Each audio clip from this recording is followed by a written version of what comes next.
Hello guys, I hope you all are good and doing great in your life. Let's start our today's current affairs session.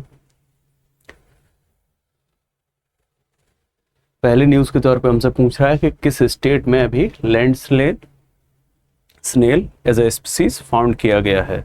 ठीक है, तो ये महाराष्ट्र में किया गया है और महाराष्ट्र के कोंकण रीजन से किया गया है। ठीक है, इसलिए ही इसका नाम जो है वो कोंकण रीजन के पीछे पड़ा है। ठीक है, क्योंकि मेजरली ये जो तुमको स्पीसीज मिलेगा ये नॉर्दर्न पार्ट ऑफ वेस्टर्न घाट मिलेगा। ठीक है, इस वाले पूरे रीजन में वेस्टर्न घाट ये पूरा होता है। ठीक है, ये ईस्टर्न घाट है, इसके नॉर्दर्न साइड में मतलब गोवा से ऊपर वाला एरिया।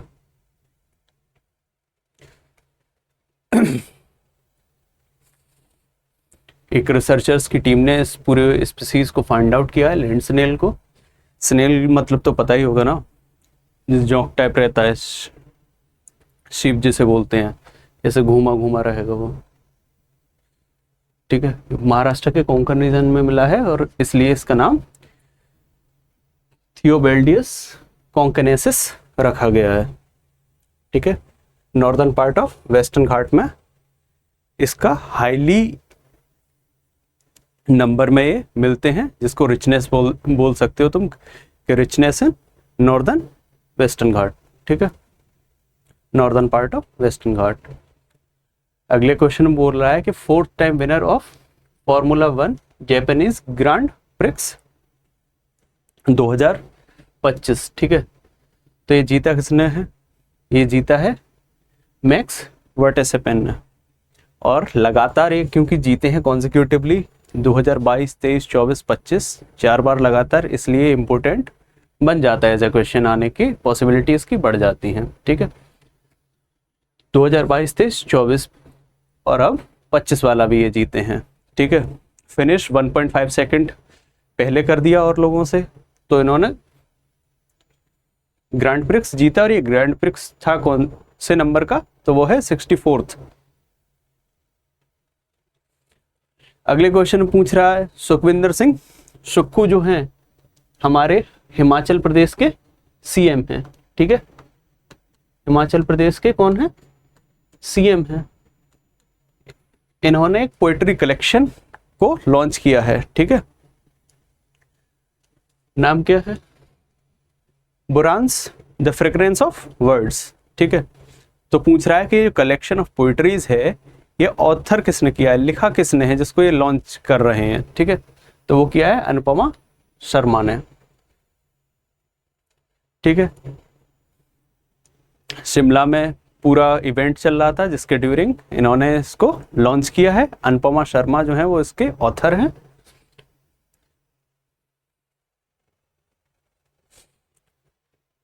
अगले में पूछ रहा है स्टार्टअप महाकुंभ दिल्ली में चल रहा है, उस ड्यूरिंग एक कौन सा पोर्टल या प्लेटफॉर्म लॉन्च किया गया है ड्यूरिंग दिस इवेंट? तो है इंडिया फिनटेक फाउंडेशन। अब India fintech foundation startup Mahakumbh के ड्यूरिंग लॉन्च किया गया है, तो इसका मेन मोटिव क्या होगा? स्टार्टअप वगैरह बूस्ट करना। तो इसमें इंपॉर्टेंट क्या क्या होगा? एक तो फाइनेंस होगा कि कितना फाइनेंस है, फिर टारगेट होगा कि इतने टाइम तक इतना मार्केट हम बढ़ा दें या इंक्रीज कर दें। तो इन चीज़ों को देख लेते हैं।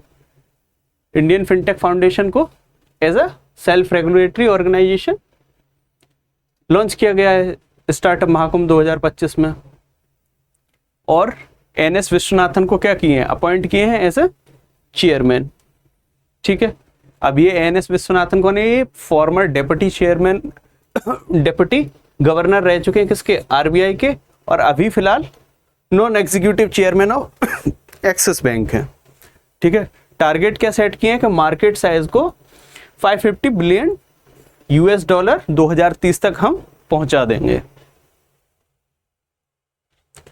अगले क्वेश्चन पूछ रहा है कि भाई न्यूज ये है कि second phase of vibrant villages programme launch किया है, अप्रूव किया है गवर्नमेंट ने अभी। तो उसके लिए बजट आउटले क्या किया है? तो सबसे पहले तो यही समझ लो कि विब्रेंट विलेज प्रोग्राम क्या होता है, विब्रेंट विलेजेस क्या होते हैं।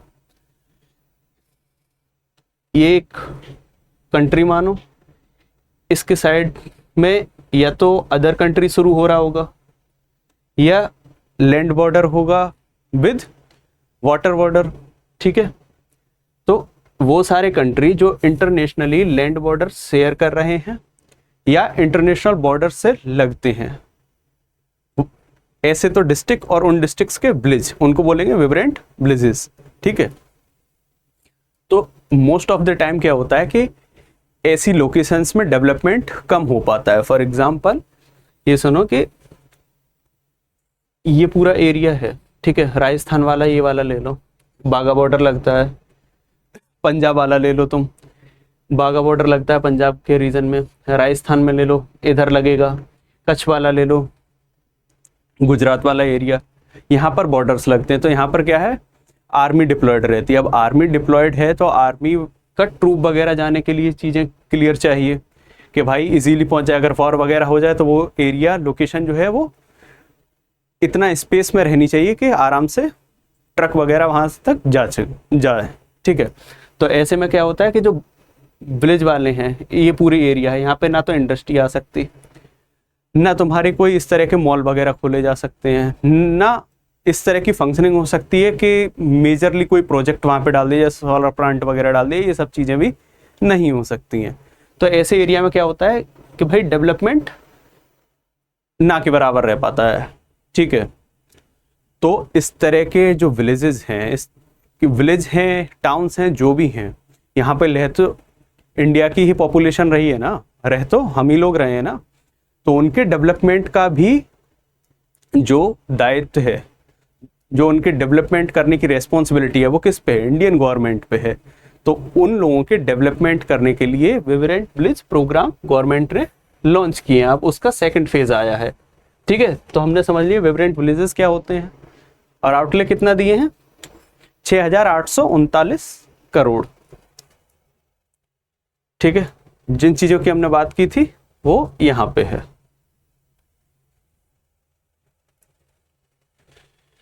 आगे देखो, आगे बोल रहा है कि भाई which of the following scheme was launched on 5 अप्रैल 2016। मतलब अभी इसका याद तो 2016 से देखोगे तो कितने साल पूरे हो रहे होंगे, 9, 16 9 25, ठीक है। तो 9 साल पूरे हुए हैं। To break barrier by the providing loans to help people start new businesses. अब न्यू बिजनेस स्टार्ट करने के लिए 2016 में ऐसी स्कीम लाई गई है, तो वो ऑब्वियसली स्टैंड अप इंडिया होगी, ना कि स्टार्टअप इंडिया, ठीक है। 9 साल पूरे हुए हैं। और मेनली लाई किस लिए गई थी, जो एससीज हैं, एसटीज हैं, schedule caste, schedule tribe women, इन लोगों के एंटरप्रेन्योरशिप को बढ़ावा देने के लिए, ठीक है। आज़ादी का अमृत महोत्सव के अंदर ये लॉन्च किए थे। 9 साल इसका पूरा हुआ है। जो डेटा है वो 31 मार्च 2019 तक कितना इन्वेस्टमेंट किया गया था इस पूरी स्कीम के थ्रू, 16,085.07 करोड़। और वहीं अगर तुम 17 मार्च 2025 तक का देखोगे तो फिर कितना हो गया, वो 61,020.41 करोड़। अगला पूछ रहा है कि यूनियन मिनिस्टर जो हैं जितेंद्र सिंह, उन्होंने recently which indigenous next generation को एनजीबी इन शॉर्ट लिख देते हैं, next generation aircraft at national media centre new Delhi and announce plan for private sector collaboration in its manufacturing. तो वो हंस 3 है। हंस 3 नेक्स्ट जनरेशन एयरक्राफ्ट है, जिसको अभी नेशनल मीडिया सेंटर पे यूनियन मिनिस्टर जितेंद्र सिंह ने लॉन्च किया है, ठीक है। अगले में पूछ रहा है, 2 ऑर्गेनाइजेशन है जिन्होंने एक एमओयू साइन किया है, किसके लिए, for the procurement and installation of automatic wheel profile measurement system. अब ये होता क्या है, तुमने देखा होगा जापान वगैरह में इस तरह से ट्रेन्स चलती हैं, मेट्रोस चलती हैं, जिनमें व्हील्स का टच नहीं रहता है। तो उस तरह के इंस्ट्रूमेंट्स, उस तरह की चीज़ों को डेवलप करने के लिए ये एमओयू किया गया है, ठीक है। तो ऑब्वियसली कौन कौन करेगा, रेल्स के तौर पे कौन कौन सी दो चीज़ें, एक तो इंडियन रेल है और मेट्रो है, और मेट्रो डिफरेंट डिफरेंट स्टेट में है, तो मेनली ये देखा जाएगा कि किस मेट्रो की बात कर रहा है। इंडियन रेलवे होगा, ये तो कंफर्म है, ठीक है। तो Indian railway and Delhi metro rail corporation ने ये MOU साइन किया है, ठीक है। वही सारी बात है,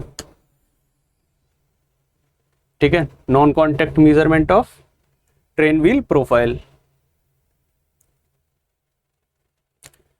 अगले क्वेश्चन की तरफ बढ़ते हैं। अगले क्वेश्चन में बोल रहा है कि which Indian organisation initiated a first of its kind inter ministerial scientific study title this, और पूछा है कि किसने ये किया है, तो वो ICMR ने किया है, ठीक है, Indian council of medical research.